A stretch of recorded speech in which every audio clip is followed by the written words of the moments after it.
Hey, what's up, you guys? Bacon Vape here. I wanted to talk to you guys about jars. I've used a lot of different jars, and mostly these two jars.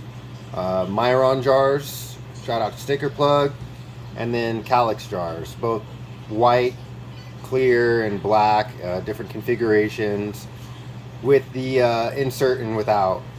So I have two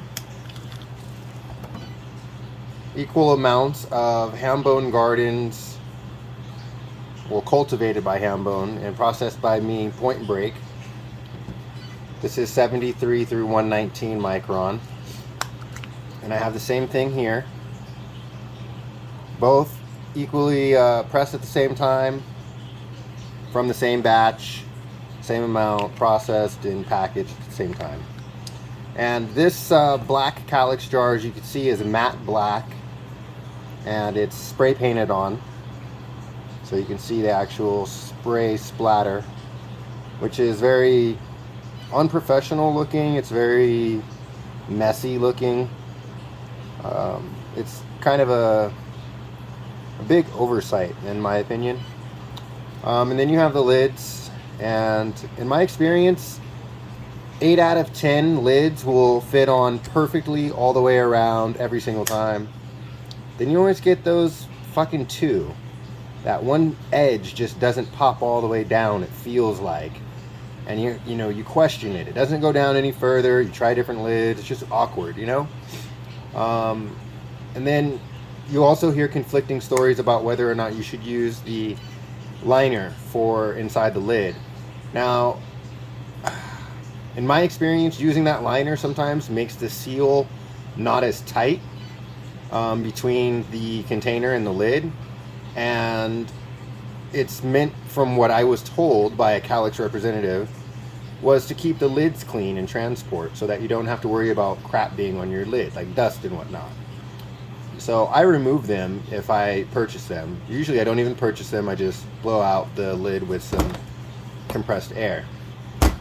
But anyways, with or without that liner, I feel like you don't get the greatest of seals, and within a few days of leaving the rosin just at room temperature, the rosin starts to nucleate and butter up fairly quickly, in comparison to a miron jar.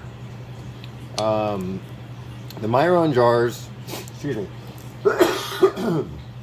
are, German UV, and they're pretty thick, and they have a screw-on lid that goes on really tight, and it creates an indentation in this thick lid that you could see me compressing it.